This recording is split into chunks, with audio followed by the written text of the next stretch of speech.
Hi, welcome to BlindOwl Outdoors. We hope you enjoy our channel, and if possible, could you please join our Patreon page? We really need your help. It's been a long, hard road. Thank you. Hi, welcome to BlindOwl Outdoors. My name is Dan. I'm on the Island of Bohol in the Philippines.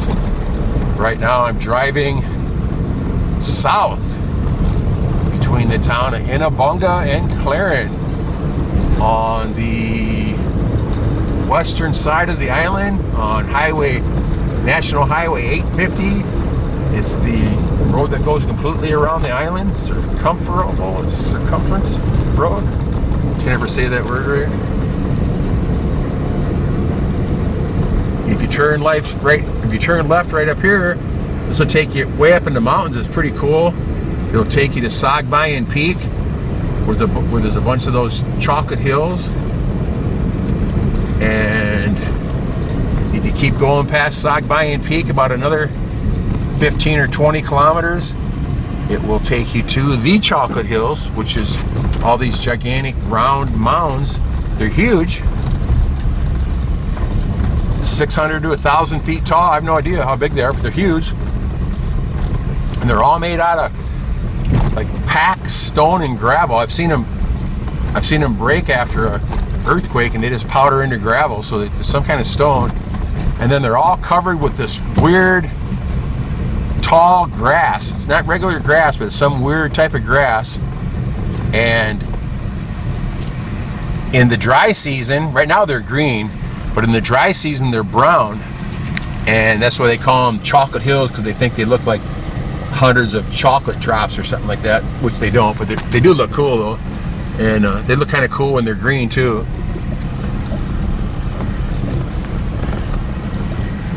Doing some construction here. This has been bad for quite a while.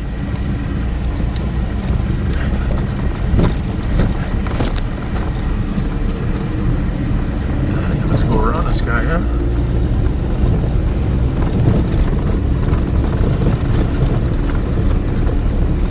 And again, construction with gravel and mud and stuff in the rainy seasons, not too cool, because it gets to be quite a mess.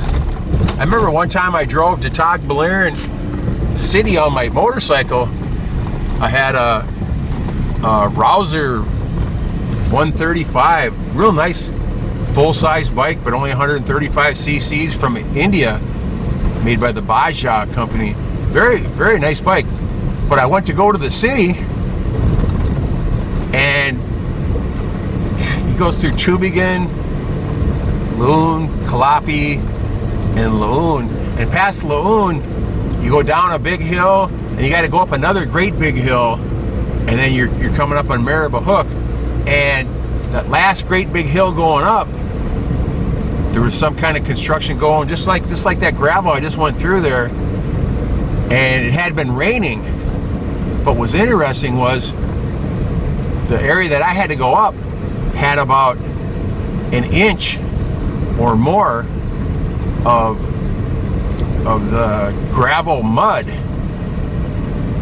and I would have come down there, so I would have crashed, probably not knowing about it. But going up the hill, I was slipping and sliding all over the place, and it was probably a good 2-mile hill. That was pretty interesting. I've crashed my bike a couple times where I lost traction and went sliding. I had another time where I tried to make a U-turn because it was pouring down rain, and I wanted to go sit in one of those little waiting sheds to wait out the rain. And I went to turn around, like in the median. There's not really a median, but in the center of the road, and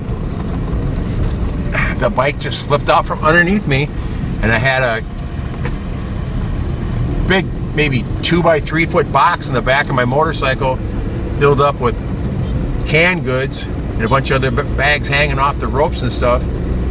And I fell down so fast, my bike kicked out so fast, and I landed square on my left shoulder, that when I hit the ground, all I saw, I didn't have a chance to put my hand out or anything. It all happened so fast that all I got was a big giant white flash when I hit the ground. Just a flash of white. That's the first time that's ever happened to me. Didn't knock me out, but didn't do me any good, I can tell you that. And luckily there were some people hanging around at the waiting shed where I was at, and they came running out because they thought I died or something. They came running out, and by the time they got there, I was just getting the bike off me because I was pinned by it for a second, and they helped me stand the bike up. And I was still 2.5, 3 hours away from home, and I was really freaking out that I broke the clutch cable or something, and how am I going to get home? But that was all intact. They helped me stand the bike up, and it was still pouring down rain. I was already all wet, so I just brushed myself off and got on the bike and just kept on going. I don't know why I ever turned around, and I've never turned around ever again for a rainstorm just because of that. But here's some idiot here passing me on the right. But see, now they got this extra lane here dashed out with lines, so maybe we're supposed to be using it for driving. But people are still parking on it, so if you started passing somebody, you better make sure you got a clear. See, here's a guy here passing in my lane through the yellow, over the line as he passes me. Jerk. But here's vehicles parked on both sides of the road. I'm doing 80 kilometers. Look at that bike there just passed me. Everybody's in a hurry to go nowhere, I guess. The sun's getting lower in the sky. It's 5 o'clock. Still got another 20 minutes to go, maybe.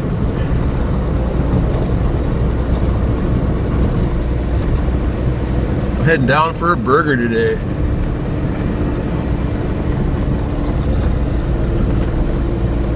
I'm all alone today. My wife went over to see visit my daughter.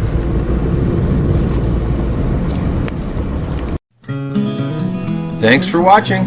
Take care.